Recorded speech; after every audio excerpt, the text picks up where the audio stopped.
All right, so Dr. Andre Williams, thanks for joining us today on Your Holistic Life. These are conversations in wellness that we put on here at the Life Store with an idea just to share more and more about wellness and holistic lifestyles, and so to give our audience, our customers, our viewers, our listeners a more holistic approach to their healthcare and their wellness. So thanks so much for joining us today, Andre. How are you? Thanks for having me, Nats. I am good. I just got about 10 hours of consecutive sleep, so I'm well rested. Oh, that's awesome. I know sleep is something you and I have spoken about in the past, about being so important. Oh yeah, definitely. Yeah, that's great. I'm here to share, my friend. Thank you for inviting me. That's awesome. Yeah, man, I appreciate your time. Andre, you are, in terms of a title, what is your professional title? Yeah, so we're just talking about how difficult that is to say. I mean, I'm an oncologist by profession, a hematologist/oncologist, which means I've been formally trained at a postgraduate level in hematology, which is the study of blood, and oncology, which is the study of cancer. Okay. So that's really what my official title is. Okay. And you have a practice in Montego Bay. Yeah. Tell us a little bit about Wellness. Teshuva Wellness. So Teshuva Wellness really is a holistic wellness center of the truest kind, meaning that we have taken the best of the conventional world and the so-called alternative world and kind of combined them. So each patient that comes to see me has the advantage of being able to get the best of both worlds, really. So you don't have to choose either or. I'm going to practice what is known as integrative medicine. So when you come to see me, I'm going to look at mind, body, and soul all together. And the whole idea is that the body was built to repair itself. So if we just find out what the body was struggling with in terms of repair, then we can usually help you back to your best self. So the tagline is return to your best self. Gotcha. That's beautiful. Thanks, beautiful. How did you actually get interested in this field of oncology? Tell us a little bit about that. Yeah, so I got into medical school straight from high school. So I was a little bit bright, and I finished my medical school after 5 years as expected, went into internship. And during internship, my consultant was an oncologist. He was working on the medical floor, but his title was that of an oncologist. And I was just totally amazed by how easy it was for him to see a cancer patient, make a definitive diagnosis, and very objectively decide what needed to be done. Because in the movies, you really picture an oncologist as somebody who is heartless, cold, really just not really caring. But I found him to be extremely caring, very pragmatic, very practical. The patients loved him. And he just seemed to be on top of his game. And I said, you know what, that's exactly what I want to do with my life. I want to be like that guy. And so I applied immediately to do my residency in postgraduate training in oncology. Okay, so you went through the channels that we would consider regular medicine. You went through all of those channels. Yeah. And when you finished studying, how many years did it take you to get that, to go through med school and that specialization? So I started med school in the year 2000, and I finished all my undergraduate and postgraduate training in 2012. So 12 years total. Wow, that's dedication. Yeah. So you really were committed to. Oh yeah. Whatever it took, I was gonna do it. That's great. So then at what point, like what did you do after graduating? You went to work in a... So I finished in 2012, and I moved from Kingston to Montego Bay to work at a public hospital this end. And I was just so excited, really. I thought to myself, great, so all of this knowledge that I've garnered, because when you do oncology, you're trained in what is known as internationally accredited techniques, which means that a cancer patient here in Jamaica would get the same treatment within reason as a cancer patient in Czechoslovakia, in South Africa. So they're what we call international guidelines for how each patient should be taken through the various steps. We know money is a limiting factor, but to become qualified and to be good at what I was doing, I had to be able to give what we call first world care.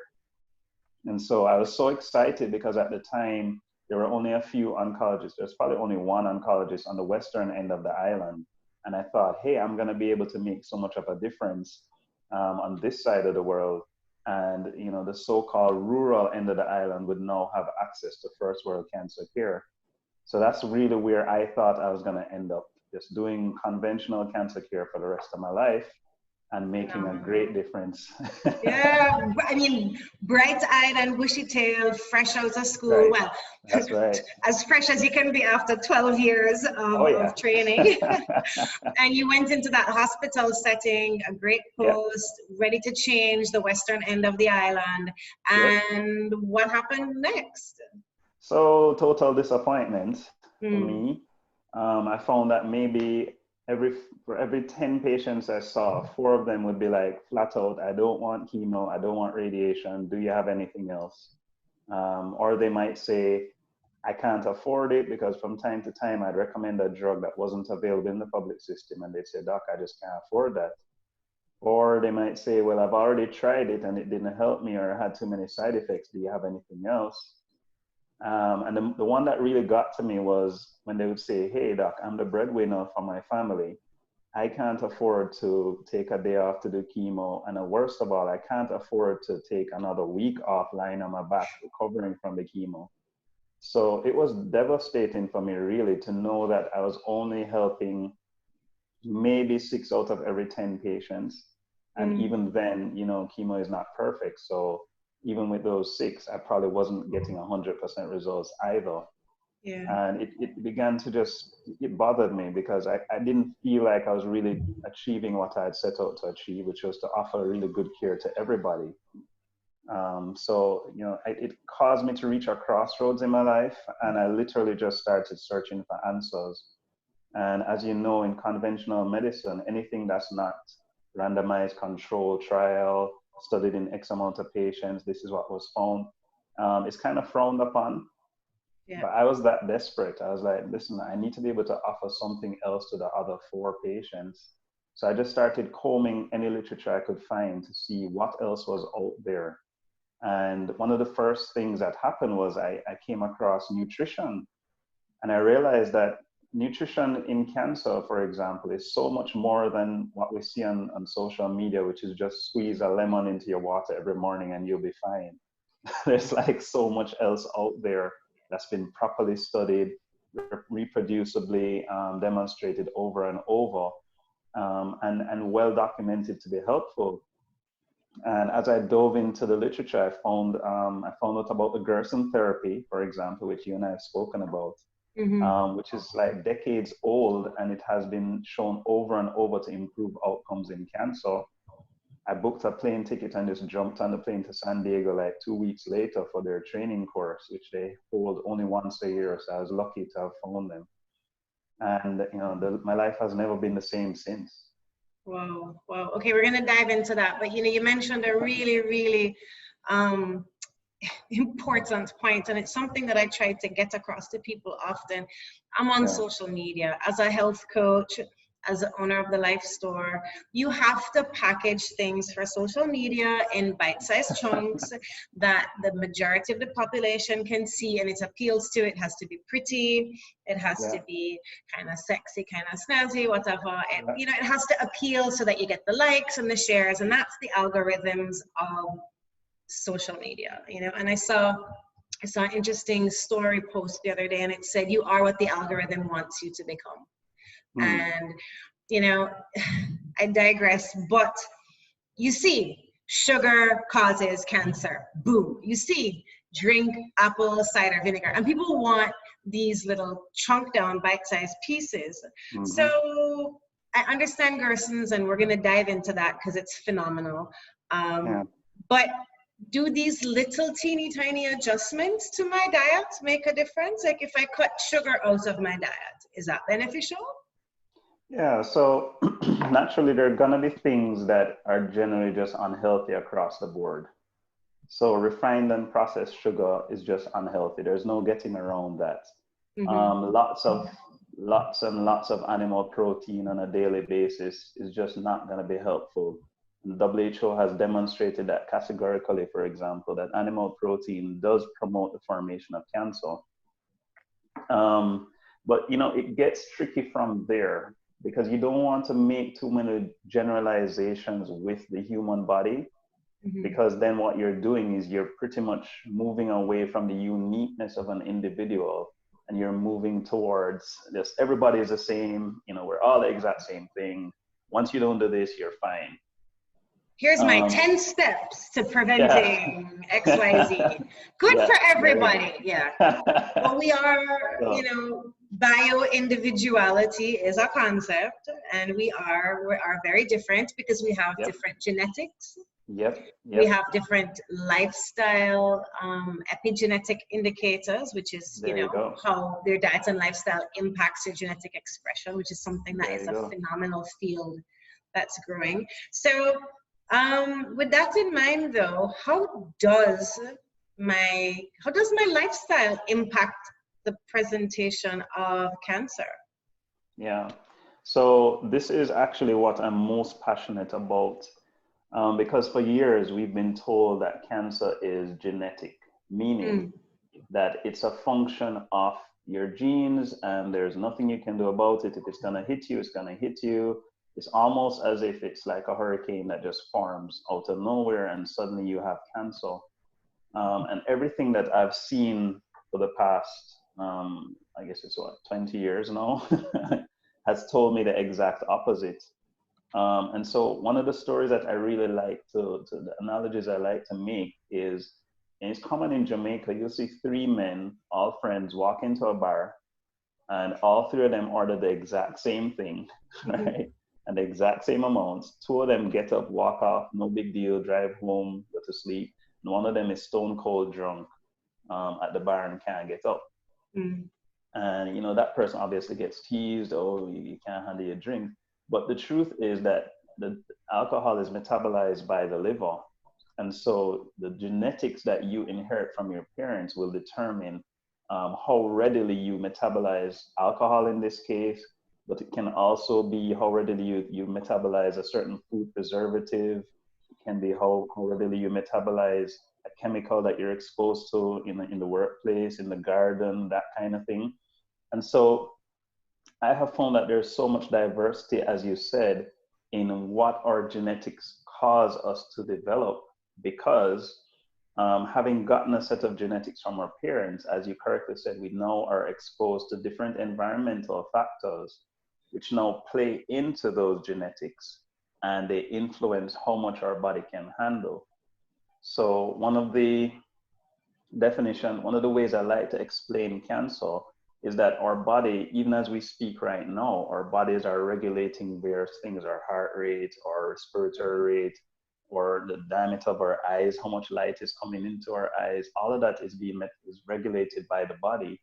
And what I used to say, or what I usually say, is that it's almost like that scale that the statue that always the statue of justice has that scale that we don't use anymore that balances.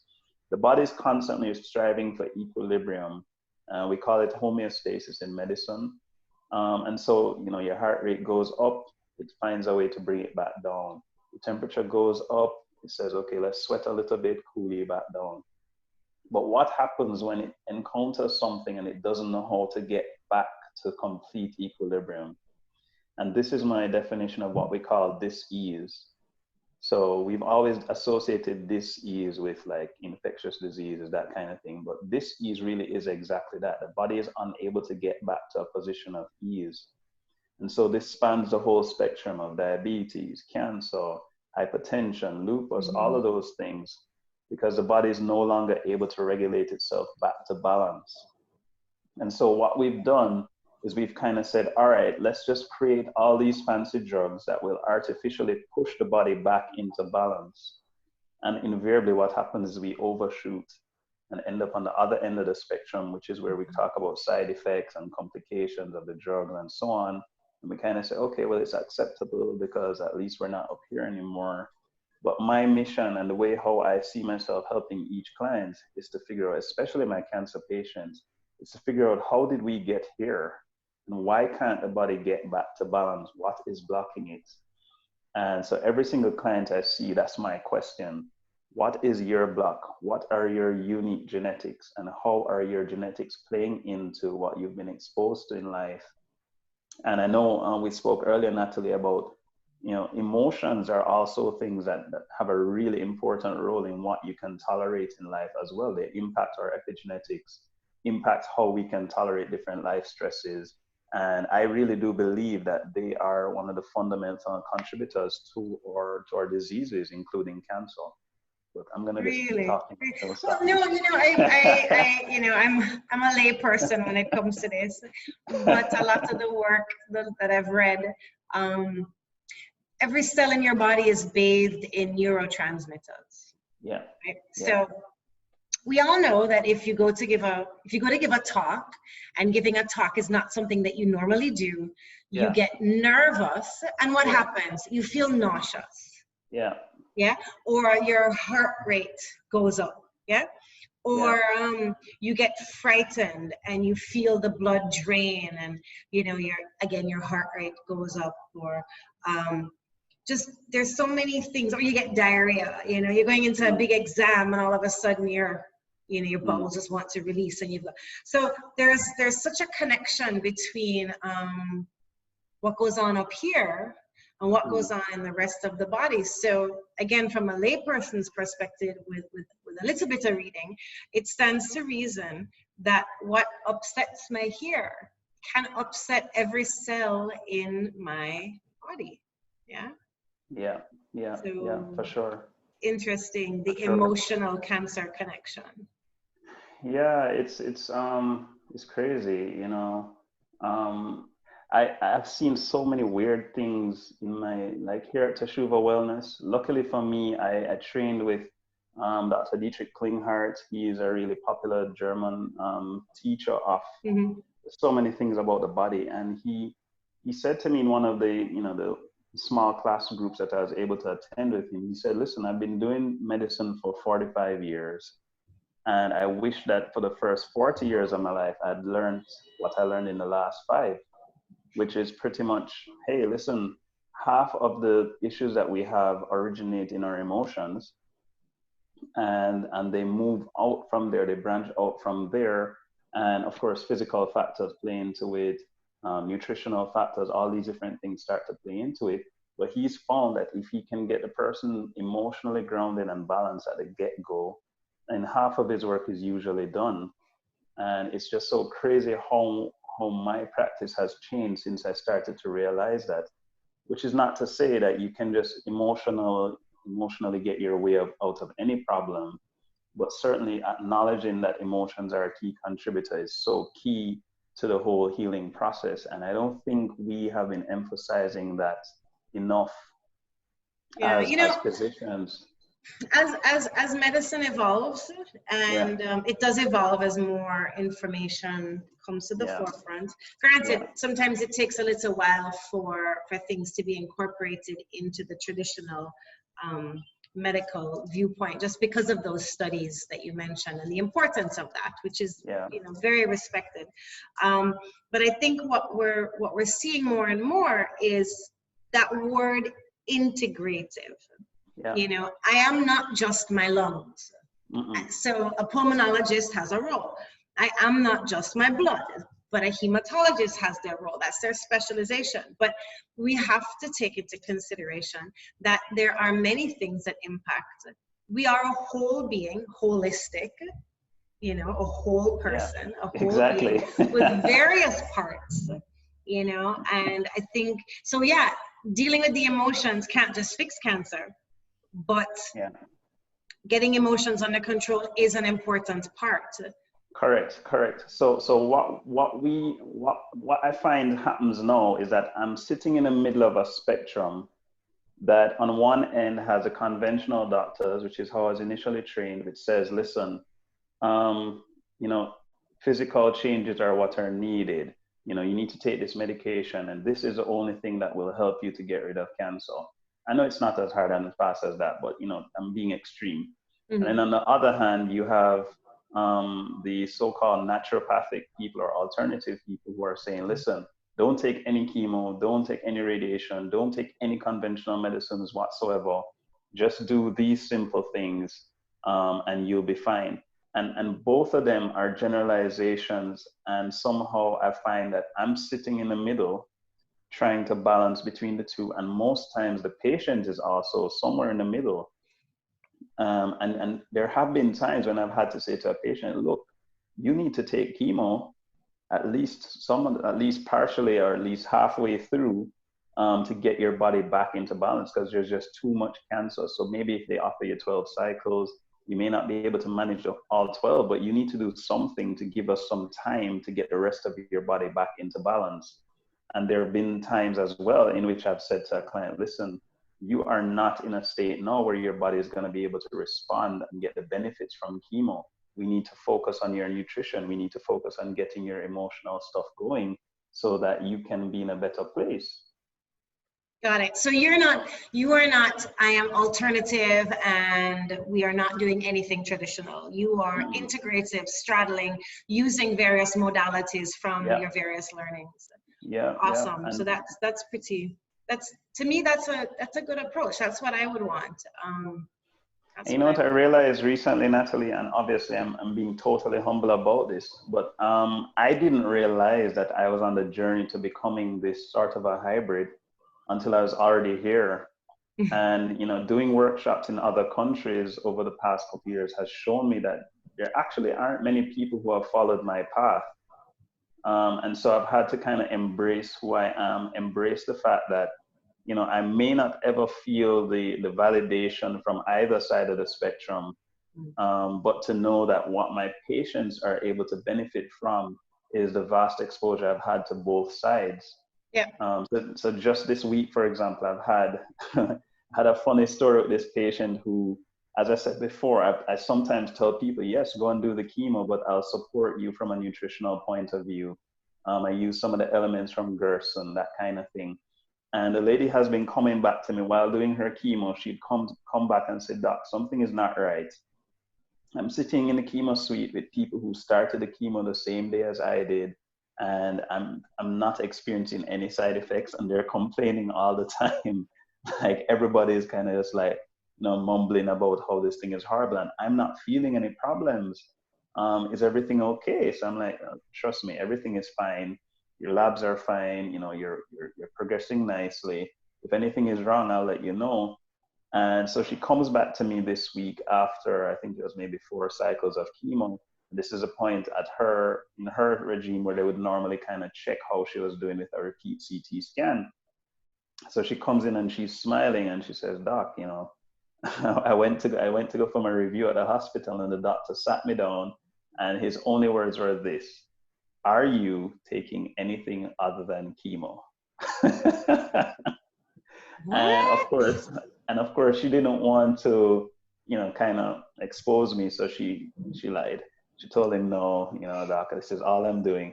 He's like, your lungs were totally filled with cancer when you came in, and now they're completely clear after just a few treatments. This is not possible. Wow. And so she, I didn't tell her to lie. Let's just be clear on that. Yeah, she just didn't feel, she felt like somehow she needed to protect you from the medical fraternity. There you go. So it was hilarious because, of course, that's the outcome that everybody wants. And I mean, the beauty of it is that she's gotten that outcome also without experiencing the unnecessary and horrible side effects either. Yeah. So, it kind of made my day. And, it really, she's obviously she's on top of the world. And more I'm getting testimonies like that. But it's not as cut and dry as saying, okay, this is what you need to do. This is what you need to do. I have to sit with each patient for an hour, kind of find out what makes them tick. What are the unique circumstances that this client faces that the one before them maybe didn't. But just anecdotally, what did you do with that? What did you do with that patient? What were you? Was it diet? Was it supplements? What were you doing with her?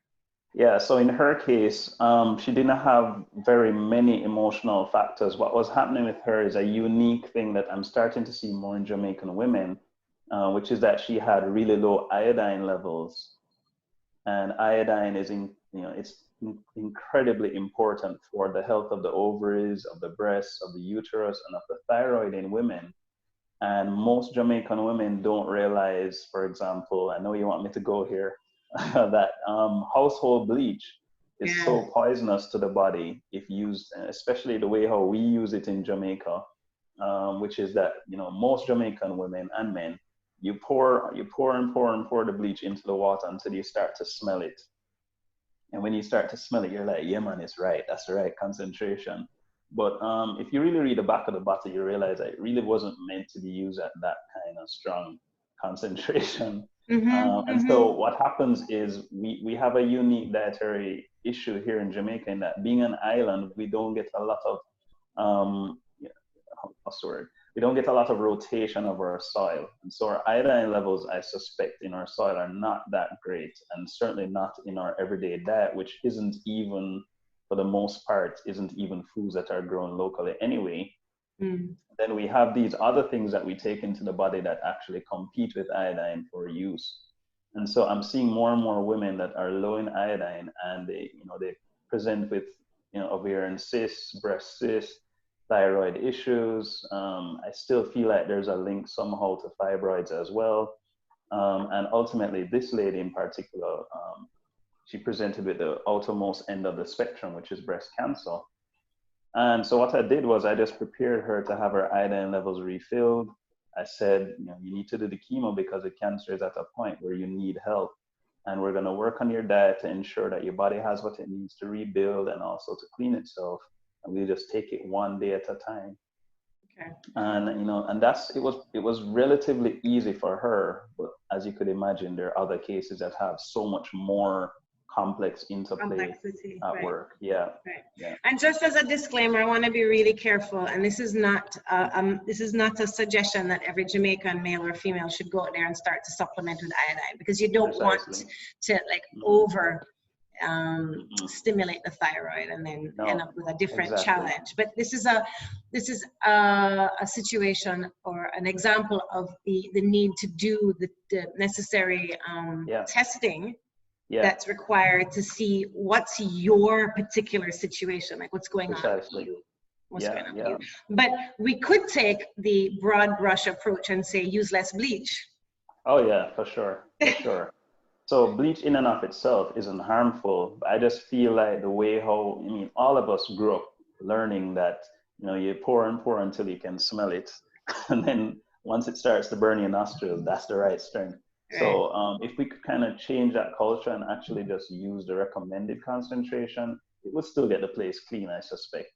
And maybe not walk on the floor just while it's freshly still wet with bleach, because we absorb this stuff, right? Oh yeah. We absorb it through our nose, through our skin. Yeah.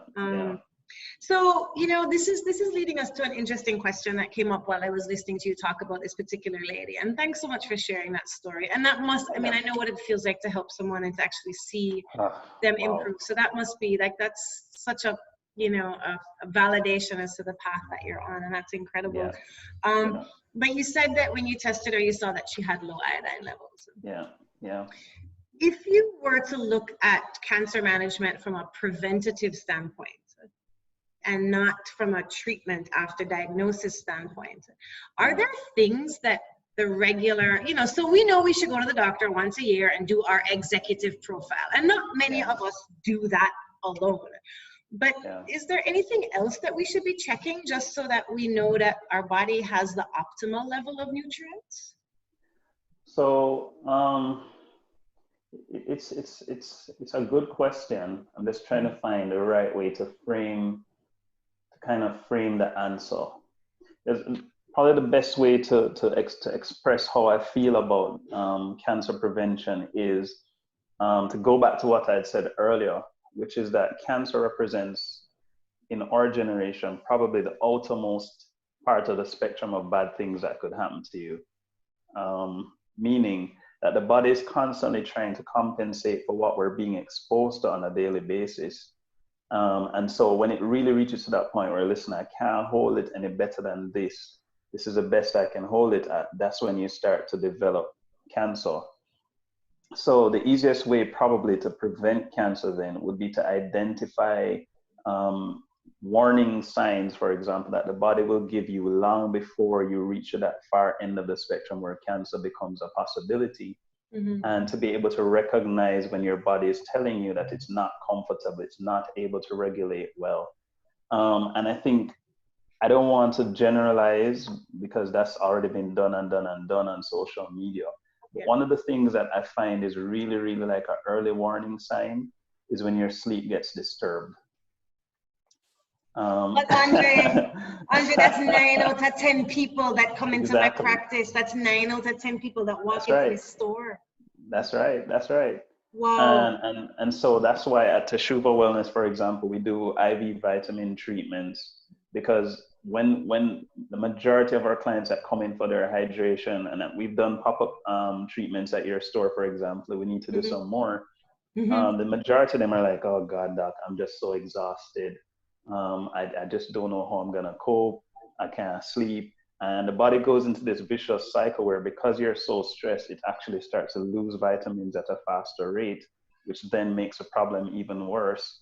And then you're even more stressed because you're working with even less vitamins, and it becomes this vicious cycle.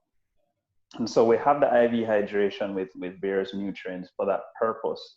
And I've found that across the board, once somebody starts to say, boy, I'm not sleeping well at nights, or the other end of the spectrum, which is I'm always tired, you really need to stop at that early point where the body is saying, listen, I am out of balance for some reason. And the reason may vary, but it's an early warning sign that I find is almost universal across the board. And we live in an age and a society where to be always tired is almost like a trophy. Yes. It's like, oh, I'm so busy, I have so much to do. I'm almost like you say, I'm so important, so many people are depending on me. It's almost like I only need 4 hours, and yeah, I'm great. exactly. It's like a badge of honor. Yeah. Exactly.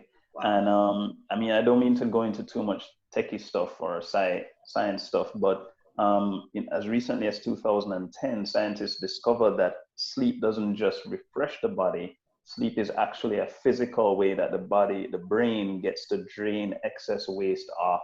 It's called the glymphatic system, for those of you who really want to look it up. And so it drains extra waste via that system down onto the tonsils and down into the body. It's almost like a kind of gutter drainage system. And that makes it physically possible to function well the next day.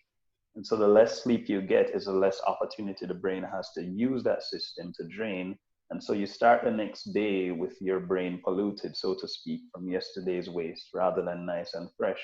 And you can see how that keeps propagating itself day in, day out. And so the answer to your question really is, let's catch those early warning signs, which, I think sleep is probably my most visible warning for me personally, that I'm out of balance when my sleep gets disturbed. And I've noticed it in my practice as well. Yeah. So if my sleep is out of balance, I should start to take vitamins or get a nutrient profile done, or? So like in my practice, I do something known as autonomic response testing. Okay. There are only 2 of us in Jamaica, as far as I know, who've been trained in it. It's really, really cool. It's like an advanced form of muscle testing. And it enables me to pretty much, without the use of expensive devices, I can use a special reflex that the body has to determine where the problems are. So you just come into the practice, you don't have to take off any clothes or anything. And we use your reflexes to kind of, calibrate the body in a way and interrogate the autonomic nervous system is the simplest way of putting it. And to me, it's almost 99% accurate, if not more. And that's been documented throughout the studies as well. So I'm not just doing some hairy stuff. I happened to learn it from a German professor, and it has totally changed the way how I evaluate patients, because you will have no imaging study is perfect. So you'll have somebody who comes in, doc, I have a pain right here. I did CT scan, I did MRI, I did ultrasound, I did all of these stuff. I don't know what it is. Nobody can figure out what it is. Okay, get on the bed. Let's let your body tell us what it is. And the more I do it, is the more I get proficient at understanding what unique reflex changes mean. And we find all kind of crazy stuff. We found people who have like a crown on their tooth that needs to be changed. We found people, I've seen tattoos do crazy stuff for people, like a tattoo when it starts to fade and the body starts to get irritated by it. I've seen piercings, and by the way, this is not universal. Let me be just as clear about it as I was earlier. Right. This doesn't mean that any of these things are bad on their own, but in some people, in your unique situation, something just very odd could be causing you to be off. I remember I had a lady who did a surgery on her brain, a pituitary surgery or something, and afterwards she couldn't feel one side of her face. So right in the middle, she had no feeling on one side. And somebody told her to come and see me, and I said, well, I've never seen this before, but we'll see what your body is saying. And we just did the muscle testing, the autonomic response testing for her, and it led us to one of her teeth. And we just injected the tooth with a little bit of procaine, which is another technique. And within like 30 seconds, all the feeling came back to her face, and it never left. And it turned out that she had like this crown in her mouth that was faulty and needed to be fixed. And it was messing up her whole electrical flow. So, I don't remember what the question was. No, that's incredible. No, yeah. we started out by saying, what kind of testing could we do? So this autonomic response testing, this sounds really cool. Is that machine mobile? It is. Can we do a pop-up? Oh, absolutely. Absolutely. So I've gone to health fairs and done it, and it really freaks people out. What the coolest thing is, I've had quite a few business people. Like I went to a health fair in 2019, there are a lot of business people there, and I had my booth, and I'm like, hey, it's free, just come and do the test and see what we find. And I'd find little weird stuff with them, and they're like, no, I'm sure I'm totally healthy. And I'm like, well, let's check it out just in case. And it's amazing how many of them will come back to the practice and they're like, doc, I need to sign up to do a full interview with you because I went and checked this thing out and you were spot on. Wow. And so that brings me to a point that I need to make, which is, it's not that I'm anything special. I want to be clear on that. But what has happened is my desperation to find other helpful things for people has driven me to burst through the borders of what we call Western medicine, but really is North American medicine. Because I've realized that once you cross over the Greenwich Meridian over to the European side of things, the way medicine is practiced is a whole lot different. It's not unrecognizable, but it's a lot more accurate and it's a lot less expensive. And so like this autonomic response testing technique, it's been perfected and perfected and perfected over the years, particularly in Germany and Switzerland and those places. And I'm reaping the rewards of something that once you go to Europe, it's more or less commonplace. But we don't know that because we get so much of our information from North American media, North American literature, and they have their utility as well, but they're not the be all and end all of how medicine is practiced. Right. So, I've had the privilege of just being in the right place at the right time. We're going to put that on the agenda for January. I think that's a great thing to offer. Absolutely. Offer the Kingston side of things. So you're not just, even though you are an integrative oncologist, you don't just practice oncology. You do see other challenges in your practice. I get you. I want to go back to something that you've mentioned a couple times. You've used the word Gersons, and you said you hopped on a plane and you flew to San Diego to study Gersons. What is Gersons? Tell us a little bit about that. So Gerson is probably the best kept secret for treating cancer and other like chronic illnesses. It was discovered by Max Gerson, who was a Jewish medical doctor who probably would have gotten a Nobel Prize during his time. But World War II happened and he had to flee his country and move to the United States. He moved to New York. But just before he left, he had discovered that if he adjusted his diet in a particular way, he could get rid of his migraines. And what had happened was, I guess, probably similar to what's happening with me, if I may be so bold, is that he had just kind of started messing around with himself and his close friend and his family. And he realized that he could help them with other illnesses as well. And then before you knew it, the aristocrats of the day started coming to him for their problems. And one of them happened to have cancer. And he treated them. He's like, well, I'll try it for you. And it turns out that the person got cured. So he became famous automatically. And he just looked at the principles that were popular in his day. So a lot of the things that we now know to be commonplace information about cancer, like the role of sugar, the role of oxygen, the role of pesticides and harmful toxins and that kind of stuff, actually was not common knowledge in his time. And the more I learn about his work, is the more I realize just how prescient he was, because it took like maybe decades for common, conventional medicine to discover, in quotation marks, what he had already published years before. So his nutritional approach essentially uses no sugar whatsoever. It's a totally vegan diet. And then we do something called a coffee enema, which is exactly what it sounds like. It's an enema. It's coffee going into the rectum, and it's very, very good at causing the liver to increase how readily it detoxifies. And the scientific evidence for it has been proven again and again. And then, of course, there are specific supplements that we use. And all of this is also adjusted depending on the particular client in front of us. And my experience with learning how to apply the protocols for various patients in various conditions.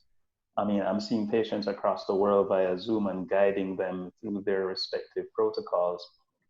And it's just been totally rewarding to see how adjusting their diet, which is something that we either exaggerate how powerful it can be, as I mentioned earlier with the lemon water thing, lemon water cures cancer, or we kind of underestimate just how powerful it could be. But because Dr. Gerson's protocol is it's pretty rigid, and you and I both have had experience with just how inflexible it can be, it also enables you to kind of monitor it very closely. So we do regular lab tests. Every 4 weeks, we're testing the labs, readjusting the protocol to compensate for what the labs are doing. There are certain predictable ways in which the body demonstrates to you that it's either getting worse or getting better. And we make allowances for that and adjust the diet and the different supplements based on that. So it's a constant tweaking, remonitoring the labs, checking again, adjusting what the patient does, and the patient gives us feedback. I mean, it's just fun. It's like a dance. Yeah. And, seeing the patient gets better is just so rewarding. Well, I look forward to seeing the patient get better. There you go. Yeah, and the beauty of it is it works hand in hand with conventional medicine where necessary. Right. So again, it's not the kind of thing where you just say, hey, just do this and you'll be fine. There are cases in which you have to kind of say, all right, we'll put it together with conventional medicine, and kind of get that integrative effect as well. Yeah, I think that's awesome. And I've known of one person, a friend of mine, who used Gerson's, and in the spirit of full disclosure, this is what my dad is doing now with you. Yeah. So Exactly. I'm just watching him go through the process. I mean, he looks phenomenal. Oh yeah. Oh, no doubt. He looks like he's been going to the beach and getting sun, and he looks so good. So we're very much looking forward to getting better. So all right, kind of to bring things to closure. Yeah. We've spoken about so many awesome things, but let's say that someone gets a diagnosis of cancer. Yeah. This is a massive, and this could be a whole conversation for an hour. Right? Oh, yeah. But briefly, someone gets a diagnosis of cancer. They feel like the rug has been pulled out from under them. They feel like their world is about to fall apart or has just fallen apart. They've basically gotten a death sentence. The big C, no one wants that diagnosis. What should someone do? All right. So the first thing I want to do is to frame, I have actually come up with 5 steps that I think people should follow, but I also want to frame the 5 steps in another way, which is to show you the opposite to what you've just said. So I have a cadre of patients now at the office who are in the opposite problem. They have been diagnosed with cancer. They were told they were gonna die. And this is like 2 years later and they're not dead. So now it brings into focus, okay, so maybe I just wasted 2 years of my life fretting when I didn't need to, and I missed out on so many different things that I could have enjoyed because I was just focusing on all the things you just said. So because we know that there is now a very real possibility that you can beat cancer, I like to use the word heal from cancer. We now need to have a framework that removes fear from the picture and gives you practical steps towards the outcome that you desire. Not just like get your things in order because you know you need to sign a will and that kind of thing. And then you spend the next 2 years redoing your will and then you realize, heck, I'm not dead. What am I gonna do now? So that's the kind of framework that I want to look at it under. And so the first step that I tell my clients is this: find a plan that you believe in and stick with it. So get the best possible information that you can from a reputable source. So, I mean, integrative oncology is what I'm going to recommend, of course, because it gives you the balance of both worlds. But regardless, I've had people who have done chemo only who have done really, really well. I've had people who have, for whatever reason, have done alternative only, and they've also done really, really well. I think one of the first things you should do is to find something that you believe will work for you and just hold on to it. Make sure you're being properly guided by somebody who is trustworthy and reliable and trained in some way, and just stick with that. And the reason is that the stress of jumping from therapy to therapy, the stress of trying to follow all the latest fads, is only going to make things worse for your body. So that's step one. Once you believe that what you're doing is going to help you, don't let anybody sway you from it. Assuming that the information you have is is reliable. That's what we're assuming a lot. Mm-hmm. But just stick with it. Don't try to jump to everything you hear. So I've had people who've heard, okay, I heard about Gerson, but then I also heard about what's that one called, keto. And then I've also heard about this other one. And then my mother told me that about this one. And then somebody told me to eat garlic, and it just gets crazy. So that person ends up, as I said before, not being able to sleep. They don't know what to do with themselves. And the body has zero chance of healing under those circumstances. So that's step number one for me. And step number two is probably the most important one after that one, which is to remove all negativity from your life. No You know? space for negativity. No space. And one of the things that I have to emphasize is that negativity could actually exist internally. So it's not just about, okay, I'm going to find all the negative people in my life and cut them off.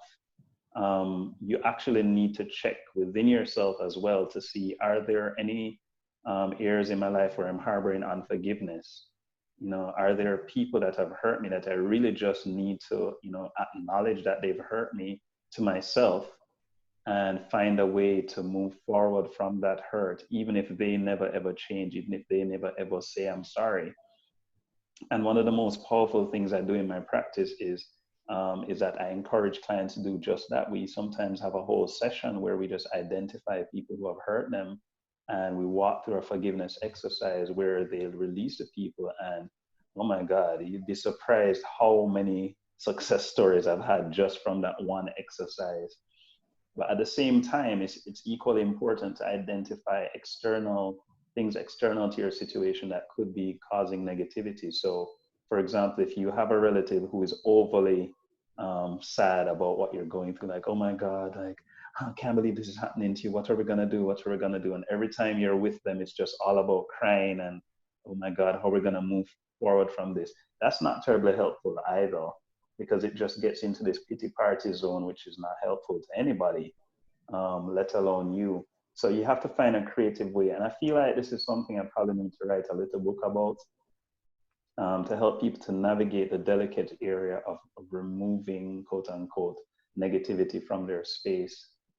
Because, you know, sometimes it's the negativity itself that has facilitated the cancer being present in your body, because you've only known that one way of living life, and now you need to make an adjustment, and it's hard. So I probably need to write a book on that. That's All another right, story. I'm gonna hold you to that. So those are 2 steps, Um, and you mentioned that you had 5. So can you quickly yeah, take us through the other 3? yeah. So the other one is to focus on your sleep, to make sure that you're resting. Somehow you have to find a way to ensure that you're resting, and so you have to guard that like you're guarding your life. like like don't let anybody get your sleep or away from you, and just be very frank with people if they're threatening it, and also cut back on the things that you would normally do that would impede your sleep. So you can't be working at the same pace that you've always been working at, regardless of the reason why you justify needing to do it. You have to slow down because your body needs to heal, and it will never heal at that breakneck speed. And then the last one, which is the one I love, is to live today, not tomorrow.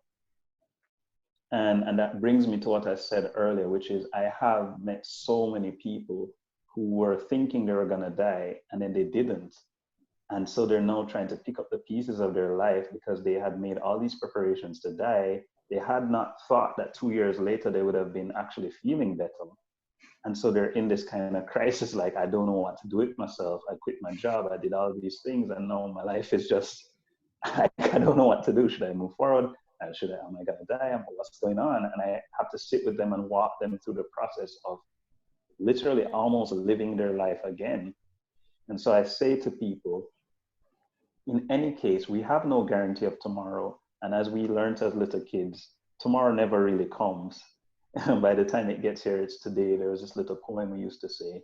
So just stop trying to live out tomorrow. And because of that, I never ever tell my patient, oh, you have X amount of weeks or months or years to live, because that's ridiculous. Yeah. You know, you have today to live. You're going to go to sleep, hopefully. And then tomorrow we'll see what happens. But it's always going to be today. So just live the best today you can. And then when tomorrow comes, which it never does, you live that best today when that comes.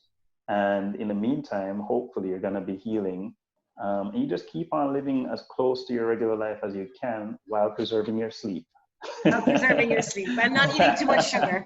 Exactly. Yeah. So, I mean, of course, the 5th one is going to be diet, but that requires a whole lecture in and of itself. Absolutely.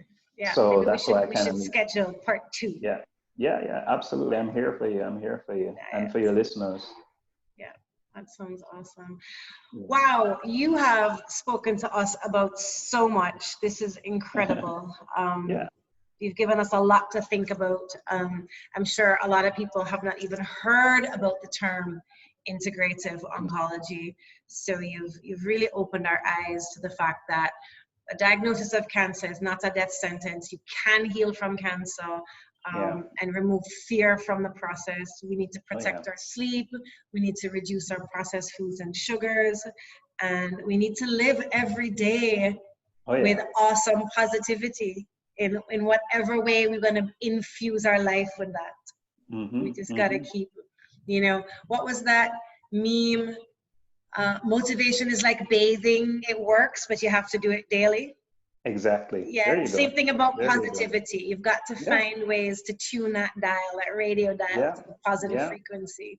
Because things happen. Definitely. Oh my gosh. Things happen. And they're supposed to. That's how it's supposed to be. Things are supposed to happen. You're supposed to be able to be resilient enough to respond. My favorite word, resilience. Because stuff happens and it's okay for you to cry. It's okay for you to be scared, but not unpack, move in, and decorate the place in that space. Exactly. Yeah, exactly. Wow. Dr. Andre Williams, thank you so much for your time. You are a humble, caring, and just such a knowledgeable person. I appreciate you. Thank you. My pleasure. Thank you very much, Nat. All right, take care.